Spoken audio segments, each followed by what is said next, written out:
Salam sejahtera Malaysia, denyut nadi suara rakyat bergema di channel ini. Jangan lupa tekan butang subscribe, like dan share. Malaysia kita punya, cintai Malaysiaku, kita jaga kita.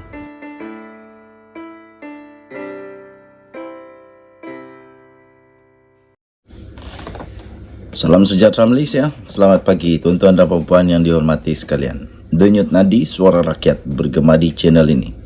Tuan-tuan dan puan yang dihormati sekalian, ada satu berita yang saya ingin kongsikan kepada semua.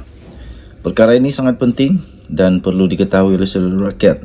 Tapi ini pasti akan membuatkan PAS lebih pening kepala. Tok Guru Hadi Awang lebih pening kepala.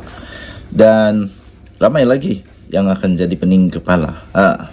Jangan pening kepala sampai batal puasa pula.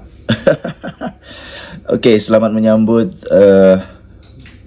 bulan Ramadan.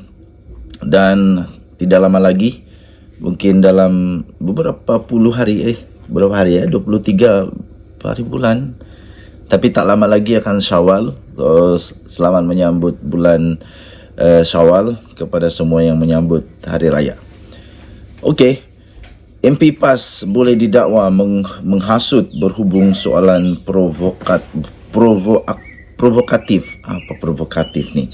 MP PAS boleh didakwa menghasut berhubung soalan provokatif.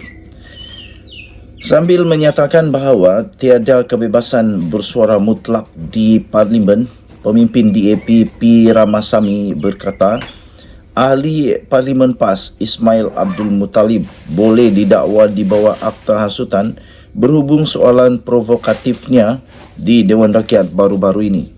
Dia juga menggesa supaya ahli Parlimen Marang itu meletak jawatan dengan alasan Ismail tidak layak menjadi wakil rakyat.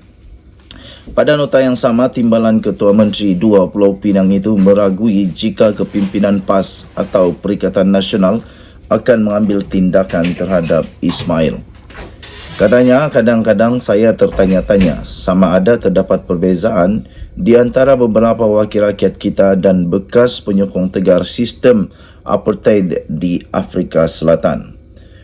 Katanya lagi, Ismail menyoal, apakah benar kerajaan berhasrat untuk memberi pengiktirafan kepada rakyat yang lahir selepas merdeka tanpa mengira warna kulit?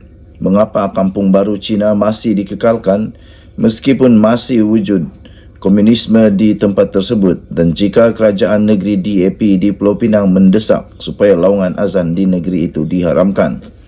Adalah pelik bahawa selepas lebih 6 dekad kemerdekaan, negara yang menjadi penandatangan kepada pelbagai konvensyen PBB mengenai hak asasi manusia dan menentang sistem apartheid di Afrika Selatan serta pembela gerakan emansipasi lain, ahli parlimen hari ini bukan kejutan seorang ahli PAS mempunyai keberanian untuk membangkitkan soalan-soalan yang menjengkelkan jika tidak sekalipun benar-benar bodoh, katanya. Semalam, Malaysia Kini melaporkan bahawa Ismail antara lain mengemukakan pertanyaan di Dewan Rakyat meminta kerajaan mewajarkan rasionalnya untuk mengiktiraf rakyat yang dilahirkan selepas merdeka di Malaysia tanpa mengira warna kulit. Ramasamy berkata kewarganegaraan bukan sains roket dan proses itu tidak melibatkan warna kulit. Bagaimanapun, warna kulit boleh menjadi kriteria penentuan kerakyatan di Malaysia. Bagaimana warna kulit boleh menjadi kriteria penentuan kerakyatan di Malaysia? Rakyat Malaysia tidak berkulit putih tetapi mempunyai pelbagai warna kulit yang berbeza, tambahnya. Sementara itu, Ismail turut mempersoalkan mengapa kampung baru Cina masih dikekalkan dan jika komunisme masih wujud di tempat tersebut. Menjawab soalan itu, Ramasamy berkata kampung baru itu ditubuhkan semasa darurat untuk menghentikan gangguan komunis terhadap penduduk kampung. Pemimpin DAP itu berkata bahawa banyak daripada kampung-kampung berkenaan telah berubah menjadi kawasan bandar yang berkembang maju dan untuk mencadangkan bahawa terdapat pengaruh komunis adalah tidak bijak. Justru Ramasamy berkata Ismail cuba meniupkan api perkauman untuk menghasut masyarakat Cina yang rajin dan bekerja keras itu. Jika dua soalan sebelum ini tidak cukup buruk, dakwaannya terhadap kerajaan negeri DAP Pulau Pinang yang kononnya melarang laungan azan adalah berbau hasutan dan cuba mengapi-apikan sentimen perkauman. Katanya tidak ada perkara seperti kebebasan bersuara mutlak di parlimen. Malah Ismail boleh didakwa atas kesalahan menghasut, katanya. Walaupun Ismail tidak menyebut negeri mana yang dimaksudkan, maklumat palsu berhubung larangan pembesar suara masjid untuk azan di Pulau Pinang telah tersebar sejak sekurang-kurangnya 2011. Maklumat salah itu telah dibangkitkan berulang kali selama bertahun-tahun untuk menyerang pentadbiran negeri pimpinan DAP, walaupun beberapa penjelasan telah dibuat. Larangan adalah terhadap penggunaan pembesar suara untuk bacaan ayat-ayat Al-Quran sebelum solat subuh dan bukannya terhadap laungan azan itu sendiri. Denyut nadi Suara Rakyat bergema di channel ini. Bye-bye. Salam sejahtera Malaysia, denyut nadi Suara Rakyat bergema di channel ini. Selamat menjalankan ibadah puasa kepada semua kawan-kawan yang beragama Islam yang tak lama lagi akan membuka puasa. Untuk rakyat negeri Sabah, saya fikir kurang daripada 2 jam lagi rakyat Sabah akan berbuka puasa. Dan terima kasih diucapkan kepada semua yang sudah tekan butang subscribe, like dan share. Bagi yang belum, silalah tekan butang subscribe, like dan share. Zuraida Kamaruddin, seorang wanita yang tak pernah lekang daripada cabaran-cabaran hidup. Of course, semua manusia pun macam dia juga. Tapi nampaknya kali ini Zuraida Kamaruddin dah jatuh di timpa tangga. Daripada seorang figura yang cukup besar, nama yang gah, sekarang hampir dah tak ada apa-apa lagi apa-apa lagi lah. Masih berguna. Semua manusia masih berguna. Tapi beliau, saya boleh kata, silap langkah keluar daripada PKR dengan langkah Sheraton, dipecat. Lepas itu masuk dalam Bersatu, keluar lagi. Lepas itu masuk PABM, konon-konon jadi presiden, tapi lepas tu dipecat. Lepas tu dia pula memohon semakan kehakiman untuk supaya dia dapat diisytihar sebagai presiden PBM. Waduh, yang nak dilawan pun pengasas kepada PBM. Of course lah kalah. Dan nak kata kesian tak juga, bagi saya itulah consequence, natijahnya. Itulah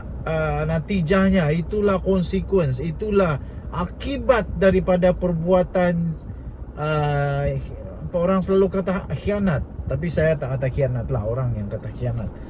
AGC Peguam Negara akhirnya membantah permohonan semakan kehakiman Zuraida untuk diisytihar sebagai PBM. AGC membantah permohonan Zuraida untuk mendapatkan kebenaran bagi memulakan semakan kehakiman terhadap ROS untuk mendapatkan pengisytiharan bahawa beliau adalah presiden PBM yang sah. Jabatan Peguam Negara membantah permohonan Datuk Zuraida Kamaruddin untuk mendapatkan kebenaran bagi memulakan semakan kehakiman terhadap Jabatan Pendaftaran Pertubuhan atau ROS untuk mendapatkan pengisytiharan bahawa beliau adalah Presiden Parti Bangsa Malaysia atau PBM yang sah. Peguam Persekutuan iaitu M. Kogila Bigai dalam hujahnya memberitahu Mahkamah Tinggi di sini bahawa pertikaian dalam PBM adalah perkara dalaman untuk diselesaikan oleh pihak terlibat. Mahkamah tidak mempunyai bidang kuasa untuk mendengar perkara itu kerana klausa penyingkiran di bawah Seksyen 18C dalam Akta Pertubuhan 1966. Peguam Muhammad Asmir Asraf yang mewakili Zuraida pula berhujah bahawa pertikaian itu telah diselesaikan dan notis telah dihantar kepada ROS pada Oktober tahun lepas. Bagaimanapun, ROS tidak mengiktirafnya sebagai presiden parti, katanya. Selepas mendengar hujah kedua-dua pihak, Datuk Hakim Datuk Amarjit Singh menetapkan 11 Mei untuk penjelasan lanjut dan menyampaikan keputusannya mengenai bantahan AGC itu. Zuraida, 65 tahun yang memfailkan permohonan itu pada 24 Mac dan menamakan ROS sebagai responden tunggal memohon pengisytiharan bahawa tindakan ROS mengekalkan Datuk Larry Sun atau Larry Seng Wei Shen sebagai Presiden PBM adalah tidak sah dan memohon perintah mandamus untuk mengarahkan ROS mengiktiraf beliau sebagai Presiden PBM berkuat kuasa 7 Oktober 2022. Bekas ahli Parlimen Ampang itu dalam affidavit sokongannya berkata beliau menerima surat daripada PBM pada 27 Oktober 2022 memaklumkan pelantikannya sebagai Presiden PBM. Bagaimanapun, Zuraida berkata beliau menerima surat daripada parti itu bertarikh 19 Disember tahun lepas yang menyatakan Sun mengisytiharkan dirinya sebagai Presiden PBM dan menggantung keahlian Zuraida Kamarudin. Bekas Menteri Perusahaan, Peladangan dan Komoditi itu berkata beliau mengetahui mengenai pemecatannya daripada PBM melalui portal Berita Desta pada 27 Disember 2022 namun tidak pernah menerima sebarang notis, surat atau makluman daripada parti itu mengenai pemecatannya. Kita jumpa lagi, bye-bye.